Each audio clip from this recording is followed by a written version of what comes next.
Back before Blog Talk Radio was even cool, I think. Oh, yeah, and we did it for 3.5 years. It was fun. It was fun. I've got Yeah. great memories. Yep. And then we both kind of got tired of the sound system and decided that we needed to have some better sound and and that's kind of when I found Achieve and you went on your own. And what is the name of your show right now? Well, actually, I have my Grin Wicket show on iVlogs. I do video shows, and I do that twice a week. And on April the 18th, I will start my first show called Call Me Galen, and that will be on twitch.tv. So I'm really excited because Twitch, I'm going to be doing two shows. One, my usual uplifting, encouraging, motivational show. And the second one is actually going to be an art show where I will be teaching people how to make the little house rocks that I do. Oh, fun. So are you going to do a different house rock each week or something? Yep, there it is. Yeah, I'm going to showing them. I'm sorry, go ahead, Annie. Oh, I was going to say, you might have to put it up closer to the camera because it's hard to see. I do these little miniature houses, and I teach people how to use wood putty to add dimension and do fun things like that. Oh, yeah, yeah. Every rock that you pick up, I can show you how to do something. And here's something really outrageous. This one reminded me of a hat. So I created a hat, a flower for the hat out of wood putty, which nobody does because if you don't learn how to use it, it's very fragile. But this is really very strong now. So I'll be showing people how to work with wood putty, how to preserve their wood putty so they don't waste stuff. And no, I do not sell them. I give them away. So I'll be showing people how to paint miniatures and build up the miniatures and, have fun. What day is that show? I'm going to be doing 2 shows per day on Thursdays right now. I'm hoping to expand. It just depends on my own physical energy. I'm hoping to get up to a total of 5 shows a week. Right now I vlog Grin Wicket show on Tuesdays and Saturdays from 1 to 3 p.m. And I'm going to use Thursdays for the Twitch shows, and that's also going to be 1 to 3, at least for the first one, and then the second one will be probably in the evening after I've eaten and replenished my energy. So right now things really, I'm sorry. There's a delay. I just wanted to I know there is always a delay. Joseph is always saying the same thing, and we're always interrupting each other. But I want to say that the number, if you want to call in, and I say it's call the sisters. Call the sisters, because we have been at this for many, many years. And you would call 602-666-6027 for a heartfelt, empathic, LightWorker, upbeat, psychic reading. And we will be honest, and we'll be like a couple of aunties in a room giving you your advice. And you can also inquick us from Facebook or from, actually better to go to the links that I have posted. And on the YouTube, I believe that there is a way we can get you also into the private studio chat.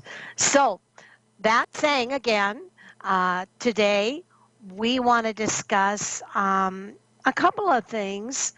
First of all, I want to send prayers and healing to the Notre Dame for, that has been around since almost 2011 or 2013. My dog just walked in the room. It's 2011 or 2013. I can't remember which it is. But anyway, I guess there is just fabulous artwork in there. And they're saying the crown of thorns and all that for the Catholics is a big thing that may have burned up. So, but I guess it started in the attic, so they may have had a chance to get some of the best artwork and the historical items out. But the fire is out now. So they've lost the entire tower, the spire, Yes. I saw that. So this is just a disaster. I mean, really, really horrible. It was actually designed in the 12th and 14th centuries. So it's a very ancient. Let's see, I'm just looking up how old is Notre Dame, and it was built in the year 1163 to 1345. So it's literally a couple thousand years old of history. I mean, a couple thousand years of history is being burned. Well, you said they got the fire out. I'm so glad to hear that. Do they know what started it? They said the bells may fall, and I guess it has one of the largest organs in the entire world that has like hundreds of pipes. So that would be what was so cool, or what was dramatic. It isn't necessarily cool, but while the fire was going on, all these hymns were being sung, and that ethereal, lofty voices, in harmony, just sounded so beautiful and so historically perfect. But you know what? Maybe it's symbolic. Who knows? Maybe it's symbolic that some of the things concerning the Catholic Church have not been so inspiring, good, and maybe it's just a time to turn a new leaf. And maybe it's not, I mean, fire is horrible, but the good thing is there was one fireman that was badly hurt and one person in the building. But other than that, no one was really hurt except the relics, of course. But, History what can turns you a say? page. Yes. It turns a page. It's strange. Have you ever projected a mood? Found yourself in a mood and you don't know where it's coming from. And you just know that you feel yucky or you feel funny and you're trying to figure out where it's coming from. Right. Out of the blue, a feeling that's not in sync with what your actual events around you are suggesting should be. And yeah, I had a big problem with that. You remember years ago with the Armenian earthquake that took over 100,000 lives? I was going nuts 2 weeks before that. I was actually calling some famous psychics to speak with them personally about it because as a reader myself, I was just going, and also I have this thing where I hear a lot of earthquakes in my left ear. So I was freaking, and I said, we are going to have a big earthquake, and I don't know where it's going to be, but I can feel it, I hear it. I'm hearing people screaming, which I don't usually hear. And I couldn't, I was living in LA at the time. So, you think, oh, LA, they've been waiting for the big one, but it wasn't LA. It turned out to be Armenia. And that was just one of the most devastating in our recent history. Was that the one that was on the vacation island around Christmas? Or is that a different one? Which one was it that was on the island? Let me think. It was back in the 80s. It was back in the 80s when that happened. So I would have to look it up because memory is not clear on the 80s anymore. I'm already losing the 80s, but I just remember there was one around Christmas time, and a lot of people were on vacation on this beautiful island, and a tsunami came, and it just whoosh, took away people, and it was people were in their upper story rooms watching the water climb higher and higher and watching the cars and the people and getting taken out to sea. And it was really sad. I mean, it was horrible, but helpless. I remember my grandson at that time was playing with little buildings I had on the bay window that were all lit up. And he was only about 3, and he was playing with them, and he was fantasizing, and then he got this really weird look on his face, and he took his hand, and he went, whoosh, and threw them all off, and he said, dead, all dead. And I thought, what the heck? That's too weird. And it turned out be the same moment that the tsunami came on this one island and killed so many people and stuff around Christmas. They were there for Christmas visit, but yeah, that's interesting about the, but yeah, projection.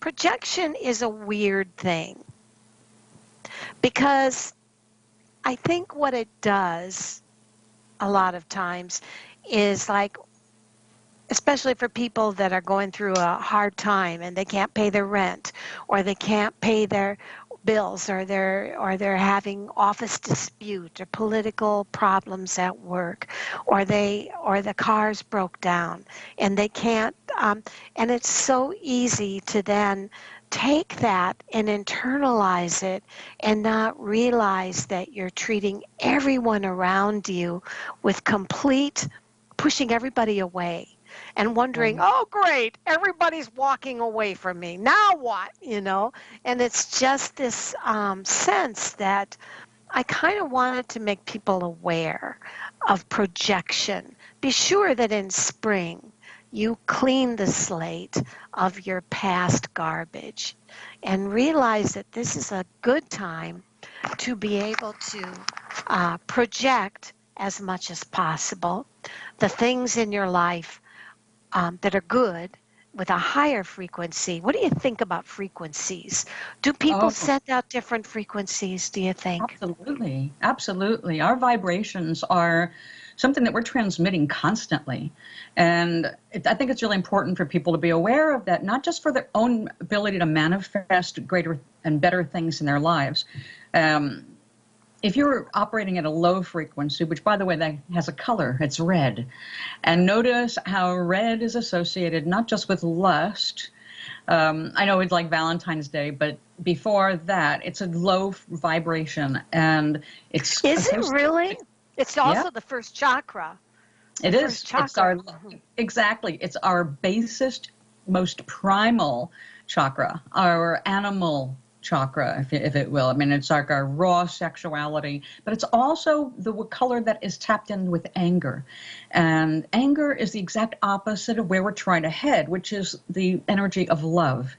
And when we get to that energy of universal love, we are vibrating at a much higher rate because we're thinking love. Matter of fact, I wanted to mention about how when we want to transmit healing energy to ourselves, to a friend, to the world, we have to remember to soften our bodies. We have to soften our hands. Like if you want to put a hands on, like your pet to help them relax. If they're in pain, you want to remove their pain.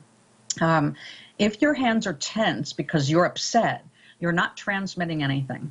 You get solid. You have to be fluid in order to transmit and share a higher vibration, which means you're tapping into your heart energy.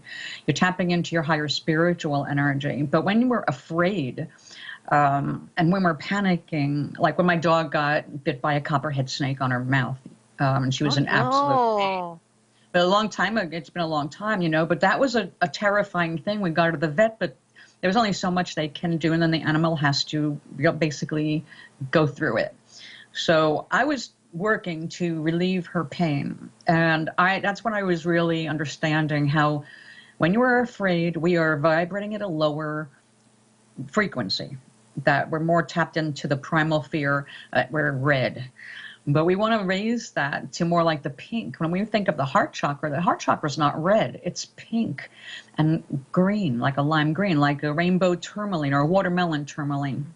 And that's more the way the heart chakra is colored. So those are higher vibrations. That's softer pink. It's not a raging red, it's not the lusty, hearty red like we see with the red roses, which have become associated with Valentine's Day. But the real love energy is pink. It's pale. It's not the heavier one. So when I was working my dog, I was, of course, at first really all I could think of was my poor dog's in pain. And I'm watching, now she's a black lab, and I'm watching her neck swollen and starting to crack. And it started to look like lava, where, the orange and red of her blood is starting to show in all these cracks between the black hair. And the more I'm seeing this, the more frantic I was getting to relieve her pain. She'd already had her cortisone shots. There was nothing, and Benadryl, and there was nothing else we could do from a physical standpoint. So I was working with the energy. And I actually set a timer so that every 10 or 15 minutes I was down on the floor to work with her. And finally, I was doing this from a state of panic, fear, connecting with her pain. But then suddenly, after about, I don't know, I tried about 3 or 4 times, and suddenly we connected. I guess because I was going up and down so much, I actually relaxed. Like I already knew the next time I was going to be doing this was like 10 or 15 minutes. So everything relaxed. My hands grew soft, and my dog visibly sighed and could finally lay down and go to sleep. That whole time I was working on her, she was in so much pain she couldn't lay down. She couldn't close her eyes. She was sitting like, ow, ow, ow, ow. When you're in a lot of pain, you tense. When she relaxed, it was at the same time my hands relaxed and that I could feel this flow. And I knew I affected her right then and there. And it was just a really strong lesson in remembering that if we want to transfer energy, we need to be at a higher vibrational rate. And it means relaxing, being calm, being confident, and full of love. We've got to open our hearts. Do you feel that when people get a diagnosis of a first stage cancer, or if people have something on their body that they feel connected in a scary way with, do you feel that there is a way to work on yourself to try to heal? Yeah, cancer. Now, cancer is a different thing. Now, as you know, on my 60th birthday, I got diagnosed with a rare blood cancer that's not curable. All we can do is, it's a chronic cancer. A lot of us have it. It's like leukemia, but thank God it's not quite that level. But I'm on chemo all the time to suppress blood production. So when I first got the news, I was like, wait a second, we're not going to just start dosing me with chemo. I need to have more information because my body and I communicate. I want to know what exactly is going on. How do you tell me that my blood has no brakes on it? It just is continually producing too many platelets, too many leukocytes, etc. So I had blood tests and I had a gene test, and they found it was, we're rebuilding our bodies at a very, very rapid rate. And it's not unusual for things to be rebuilt incorrectly. So the JAK2 gene is, as it's known, or Jacobi gene, number 2, it rebuilt itself with the wrong amino acid. So it's actually now got a new template that it keeps producing. And most cancers they're looking at these things now and they're going, wait a second, the reason they can go undetected by our body is because it's disguised. It flipped the gene. It's no longer seeing it as a foreigner. It's saying, oh, well, that's the right template to do this. So we're just going to keep doing it. And therefore, it's not considered a foreign body until, of course, cancer by definition means uncontrolled growth of anything. So uncontrolled, my blood is uncontrolled growth of blood cells. And if you have a liver cancer, it's uncontrolled growth in your liver or your pancreas. My mother survived pancreatic cancer. My mother's like a miracle. But there are certain things you can affect. I really believe it's important, not just to, first of all, when you get that diagnosis, you freak. Part of you goes into warrior mode. I will not let this take me out. I'm not going to let this win. And that's again, we're really, when we're like that, we're tapping into our first chakra, the survival, tribal kind of a thing. That's not going to be very effective because we're, again, operating on fear. Low and our frequencies. Right, exactly, low frequencies. So, I think it's very important to have conversation with your body, and you have to be relaxed. And also, sometimes you can affect a cure to yourself. There's all the time we're having spontaneous healing, we're spontaneous remission. And it does happen, it's a real thing. However, people should not feel guilty if they cannot make that happen for themselves. We don't have complete control over our bodies, even though the mind can do amazing things. There are some things where the body doesn't recognize it as something bad. So if you're trying to tell your body, I want to heal this, your body is saying, heal what? It's normal. It's supposed to be like this. And therefore, you're fighting with yourself. So if you can't cure yourself of a cancer, you shouldn't beat yourself up because you're only making it worse. You have to take different approaches. So I cannot, so far, cure my cancer. But I did tell my oncologist I'll be the first person to flip my gene back. They roll their eyes when you say that, by the way. In my case, I had been reading the book Healing Hands, and she goes into a lot of how we hold the gift of light and healing in our hands, and that when we go like this and then hold our hands like this close together, we can feel that rush of vibration between them. But using that, which is kind of like a form of Reiki, but she doesn't call it Reiki. She just calls it healing, and it's the same thing you were talking about, lifting your higher vibration, imagining your favorite color around that area. And for me, in my case, I had suspicious cells in a checkup, and for almost 1 month, I did nothing but envision the color pink and green, pink and green, pink and green. And then when I was going to sleep, I would shake my hands and do this so that I could feel the warmth between my hands and just lay it on that area, pink and green, like you said. And do you know, when I went back, there was nothing there left. There was nothing. And I remember feeling, well, I want to believe that was because I was self-healing. But I think a lot of even Reiki healers, long-distance healers, will tell you it's easier sometimes to heal others than ourselves. Because for whatever reason, we always have that little negative inner chatter going, well, you probably can't get this done. It's probably not going to work. And that's that little voice that we have to take care of. I'm going to take Samantha here. Samantha, how are you today? Good. How are you? Great. What can we do for you today, Samantha? Well, I've just been watching your show for a while, and I just really don't know how to do this, and just wanted to, possibly get a reading. Okay, so if usually what I say is the less you say, the better your reading will be, because it's easier to pick up your energy. And then when it gets going a little bit, maybe you can throw a question. But how do you read, Adrienne? I like to start with a question. Okay. I mean, some people, but only because I am a certified life coach. So I like to get people to look at what it is they really are looking to get out of a reading. Well, are you looking for direction? Are you looking for information? Shall I start first then? And just look at where the energy is that I see. Samantha, I'm going to have you say your first name. Samantha. Thank you. And then I'm going to have you say it again. Samantha. Thanks. So Samantha, when I look at your energy, here's what comes through. Okay?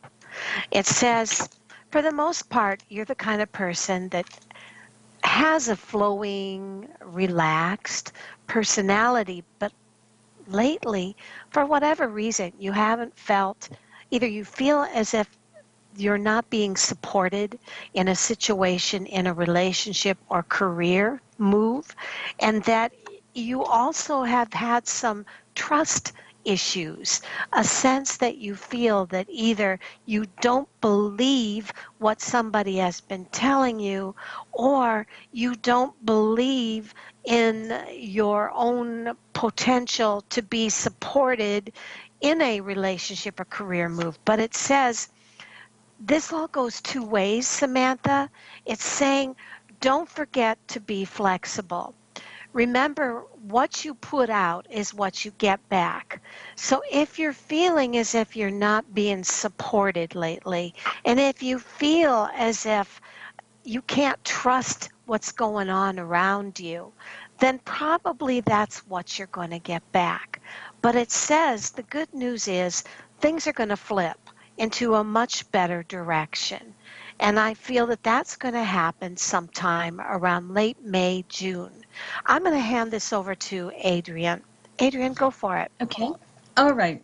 Samantha, I pick up that this is actually a spiritual thing that's going on, that perhaps you were looking for a better way to connect with yourself or your higher self, your spirituality, because I pulled 2 cards for you.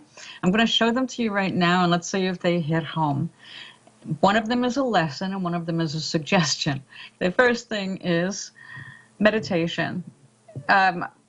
If we want to learn how to be more intuitive, if we want to be able to connect with our higher selves, the source of all things, whatever it is that you believe in, but mainly your own heart, you need to give yourself some space to be quiet with yourself. So in other words, meditation, which is not hard to do. It's actually very much, we are naturally meditators. We daydream. Daydream is a form of meditation, and the first thing we learn as a kid.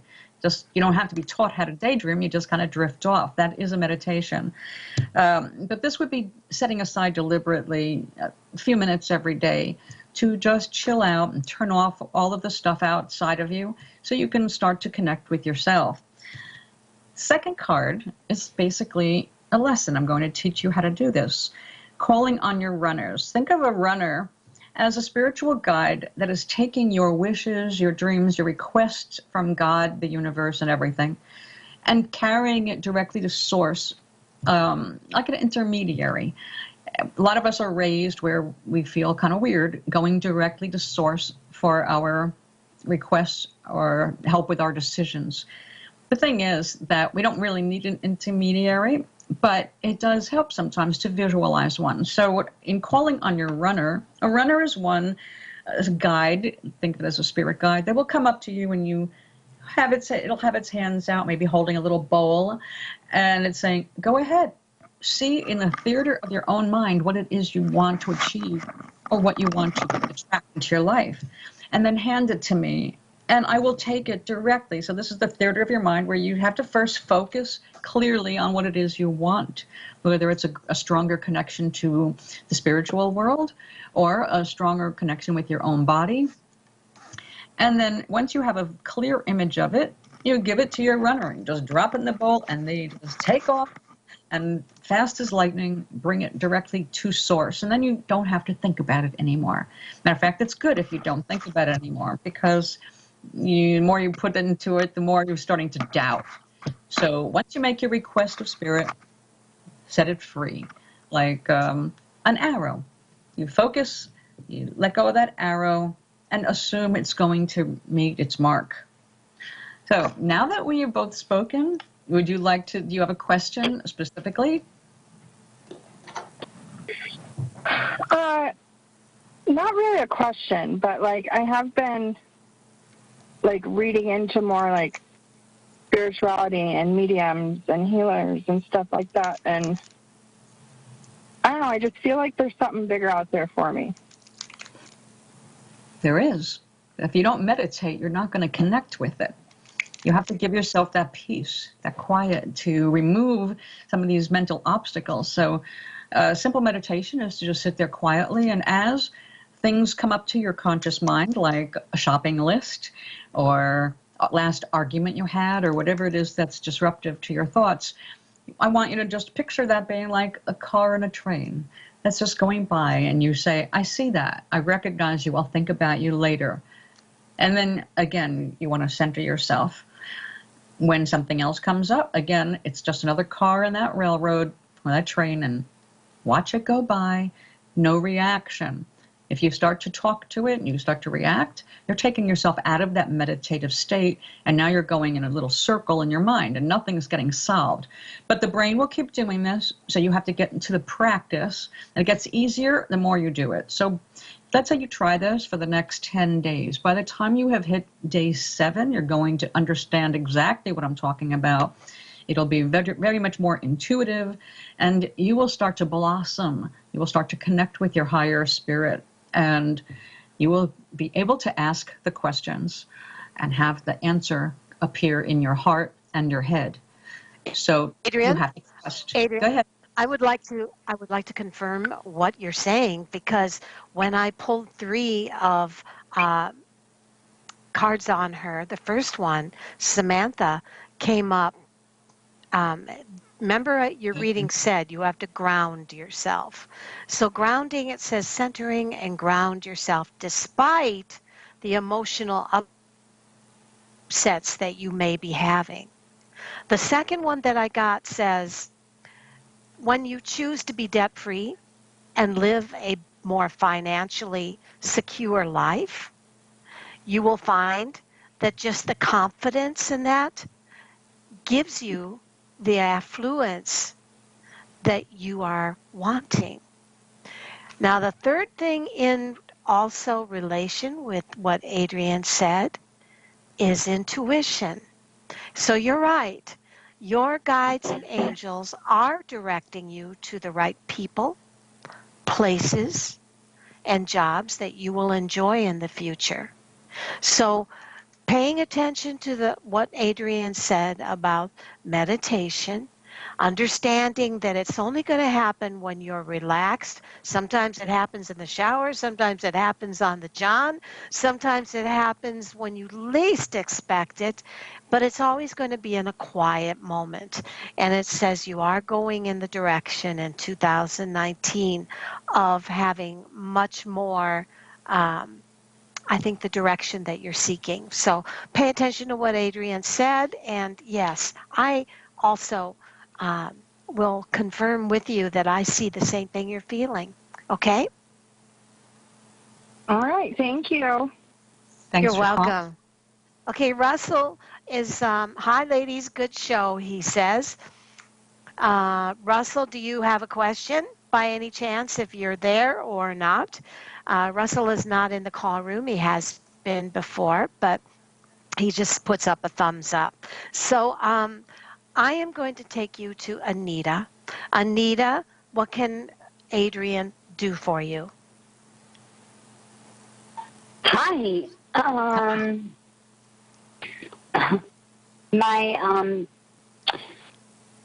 Wow. I have a lot going on. And I feel like I'm being attacked and a lot of fear. And a lot of people controlling me. And one of it is because my mom had a stroke, a couple strokes. And my father is going nuts, and I've been in the last 3 years in the same place with very little help and with doctors, and disabled myself. And I was trying to get back to Arizona, and it just seems like everything's falling apart. And I'm here helping my dad, who's 92. And, so did you go, Anita, did you go back home then? I know you were trying to decide that last time. Well, I'm still in Michigan. I was going to be going to Arizona, and my mom had the stroke in Florida. I did make it to Florida and went and saw her. And I have 5 brothers and 2 sisters. A lot of it's family dynamics. And they're, I've been through a lot, and I understand a lot more about the healing, and what I experienced. And my dad's really he wants the condo sold immediately. He says he needs money because my brothers took loans in his name on all his properties, and they lost it. So I feel very attacked. And I have to come up with some decisions. I am feeling better. I got a new doctor. But I don't know what's going to help for my health care for my future, because my mom was the only one who really how can I say it? Everybody was on their own lifestyle, and I just kind of felt like here on this earth trying to do my best. And so I did all I could. Anita, what can we get to for you? We have 18 minutes, and we have another caller, and I want to help you. I want to have Adrienne help you, but can you get to what's really bugging you? I mean, I know the dynamics. Okay, so I don't know. I don't think that my mom's getting treated right, and she's not on the right medications in the nursing home. I'm doing something on that. I'm putting myself aside. But for myself, and my dad bringing up this condo every day, and I want to know how I can get myself more stable to complete all these tasks that have been so overwhelming. And he's like, so the condo will be here in this house, but this house is giving me, it's the environment. I believe in God and that things can turn around, but I don't know what my future is going to hold. What type of healing do you think might help me? Or direction? Well, may I speak? Is that okay, Annie? Yeah. Okay, listen, Anita, you're in a state of overwhelm. Part of that is because you're trying to control things that are beyond your control. First of all, I will address your mother and her stroke. It can take years, depending on the severity of the stroke, years and years to recover, which means if she's already in a nursing home, you don't live in Florida near her, you have no choice but to allow them to do what they need to do. All right? Yeah, they brought her right back to Michigan, saying that they needed to be around family. When my dad said the doctor told him to let her stay in Florida. And I'm watching her bruise and all kinds of stuff, and I know what medications, because I live with them, that have hurt her in the past. They're giving her blood thinners. They're giving her blood thinners. Medication. Right. So she doesn't have any. She just had a test on blood thinners, and they told her not to take one. They said just take the aspirin, 350 milligrams that's coded, because if they were put her on or anything else, it would cause severe damage. Okay. They're controlling her medication, not you, correct? So they know that if they don't want her to take something, they don't give it to her. When you're in a nursing home, you don't have control over your medication other than to say yes or no. You're not given a bottle of aspirin that you can help yourself to, in other words. So the only thing that she can get is what they hand her. So if they said, this is the only thing you can take, then that is the only thing she's going to get. Now, coincidentally, my mother was just in the hospital with a blood clot in her lung, pulmonary embolism. So I get it. The hospital actually gave her the wrong medication, or rather too much of it initially, because she accidentally took her blood thinner that she normally takes, and then they gave her an injected kind, IV kind, because they needed to dissolve it. So her blood pressure went too low, and then they had to wait for it to wear off. So I do know that crap happens. The problem is that you're not in charge. Once you're out of Florida, whoever's taking care of her is in charge. So I'm telling you this. I'm not trying to make you feel guilty or anything, because you shouldn't be, but you're overwhelmed because there's a part of your brain that's trying to control everything that's affecting you. All right? You're worried about your mother. I appreciate that. She knows that too, but you're going to have to do some trust. You're going to have to allow the universe to do what it has to do. You can call them. You can ask how she's doing, what medications she's on, but you're not a doctor. And until you get that medical degree, there really isn't anything that you can do other than make sure that they're not giving her duplicate medicines to do the same job. All right? You can say, well, you can question them, but again, you're not there. So let it go. No, I'm in Michigan with her. They brought her back. Oh, okay. And they're making Florida. No, she was. They brought her back because my sister's husband had to work. Well, even though I was in my position, I just asked for angels' help, and I tell you what, my body stopped hurting as much as it was. Good. I got there. I came back. Okay. But they're trying to make her walk, and they're putting her on physical therapy, and she's incapable of doing it. No. Your mother must move her body. To be still is to die. Your mother will develop if they do not pick her up and get her moving. And I know it's hard to watch. She has very little balance, probably. She's probably very weak, but they have to move her. If they don't get her blood circulating, it's going to be worse. So yes, it's painful to watch, but you're not helping her by telling her, oh, Mom, it's okay, rest. No, it's actually the opposite. Matter of fact, the card that I pulled for you, for everybody in this situation, is to keep dancing. In your mother's case, obviously, she doesn't have the energy to dance, but you are being told that you must keep going. Your mother, if she's got physical therapy, believe me, honey, they are doing that to save her life, not to wear her out. She must get the blood moving, or she will develop clots. All right. Well, she's got spinal stenosis. She has tears in her legs. And the doctor, and I just watched the whole summer what she was going through. And every time I go, she has more bruises. Yes, I went Friday. The bruises are from the thinners. I didn't go Saturday. And Sunday, her whole foot was complete blue and swelled up. And they didn't even notice it. Okay. I'm going to add mine here, and then we have to go to Ku'ule from Hawaii.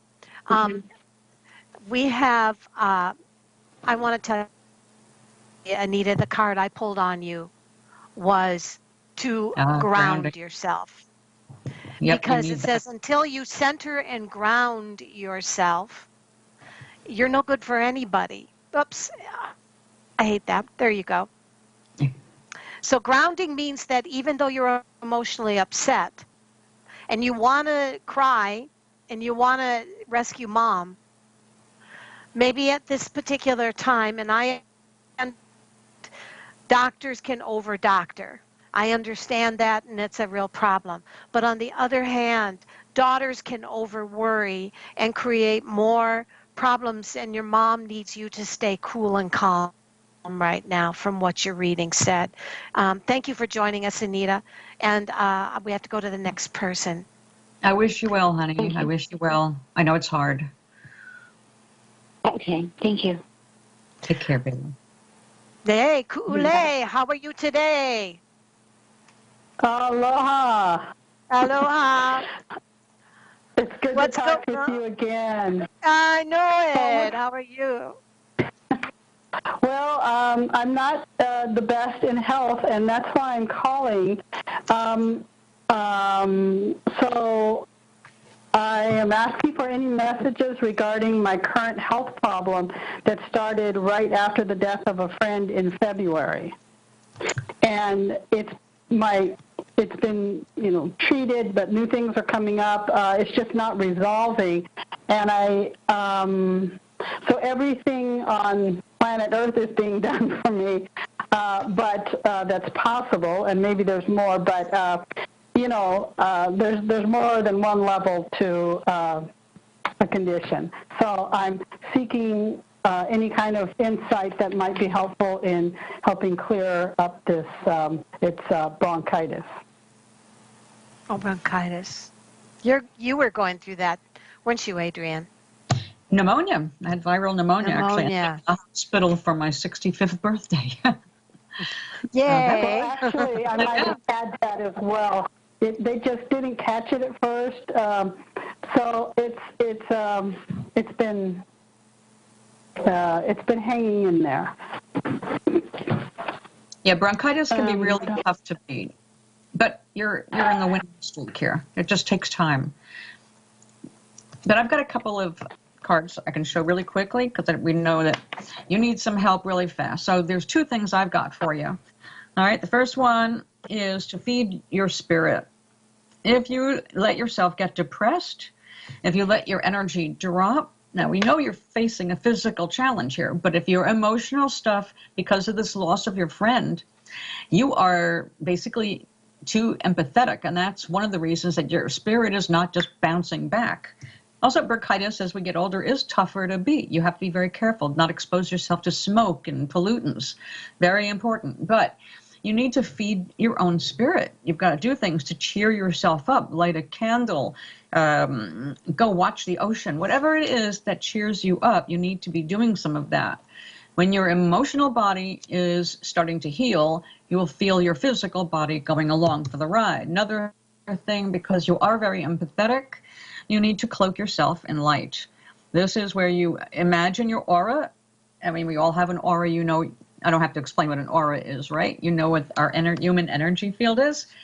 What you want to do is Correct. Every morning, okay, when you wake up in the morning, I want you to imagine, before you even get your feet completely out of bed, I want you to imagine that you're zipping up a cocoon of light from your feet over the top of your head. And this cocoon is to protect you by reflecting negative vibes back to the senders or just the observers, and just let the love through. All right, you're too empathetic right now. I'm going to recommend that you do not watch the news for a couple of weeks other than the weather. Do not engage in politics. Do not engage in anything that is going to upset you. You have got to protect your spirit right now, or you will not heal as fast as you are capable of doing. So that's my important message for you. And I felt that as soon as you started talking, when you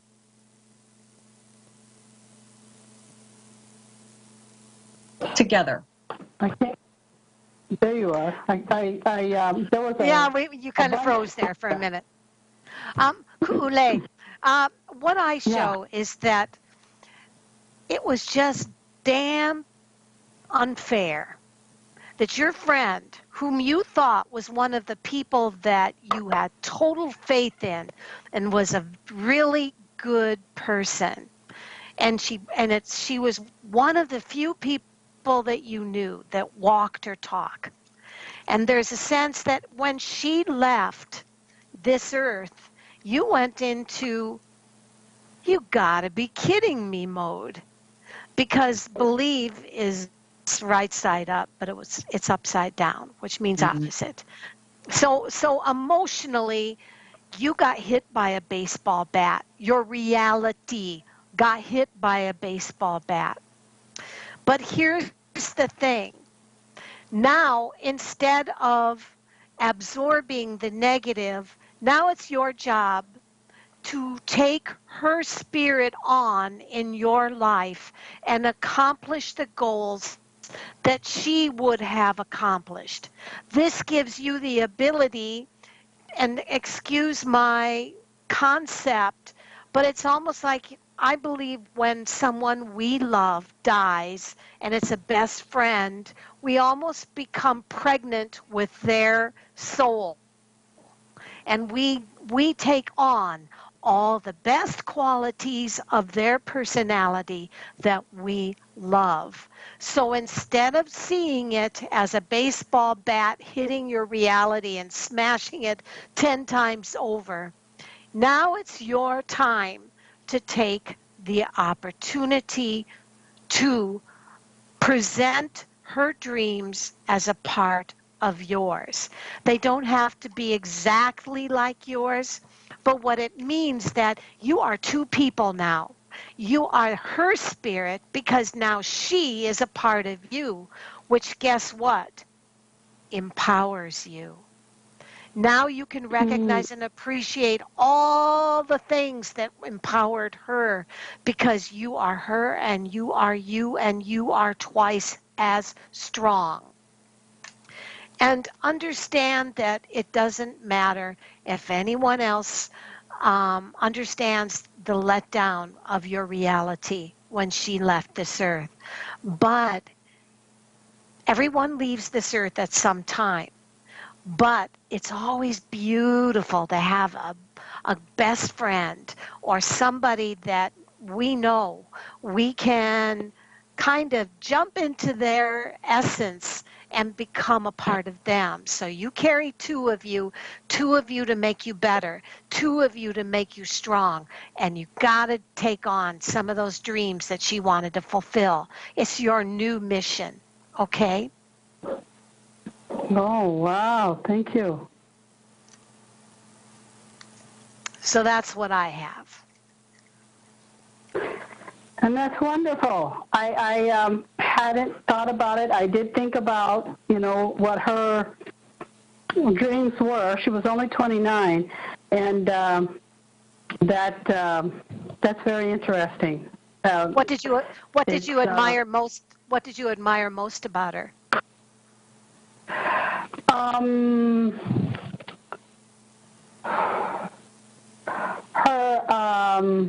She was excited about life. She had just turned her life around from drugs and leading a bad relationship.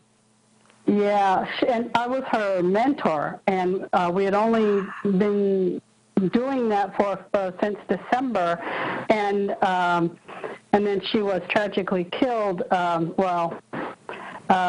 In February, and she tragically died, and she was hung, and so my throat and lungs have had trouble breathing, and I noticed right away. There you go. You took on. For mirroring her.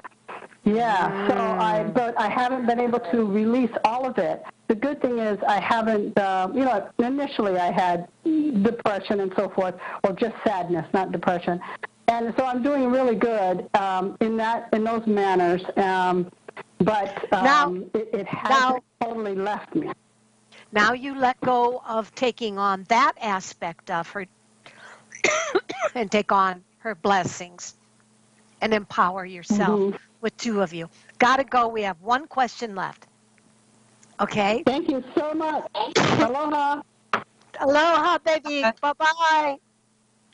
Bye-bye. Okay, Russell from Ohio says, not a question, but one of my mother's cats disappeared for a couple of days. I sent some prayers to St. Francis and St. Anthony, and the cat was found by a niece in a rolled-up rug where it was stuck. But glad to have prayers answered. What he wants to know, did the prayers help? Of course. Of course. That's her energy going out there. You were answered. So prayers do help. They don't always do the job, but they do help. So look at yourself as an energetic supporter. So especially, I love St. Francis. I used to always keep a statue of St. Francis around. So awesome. Good on you. You did good. Keep doing it. Yep. It just, Russ, I would say that you would definitely helped. And whatever prayers, meditation we send out there is like little energies and vibration and frequencies that go out to the universe and help us to manifest. And you manifested. I was going to say, just like the show's beginning, when we're talking about... Adrienne, I hate to tell you this, but we got to go. Okay, bye-bye. I'm lost here. I can't find me. There I am.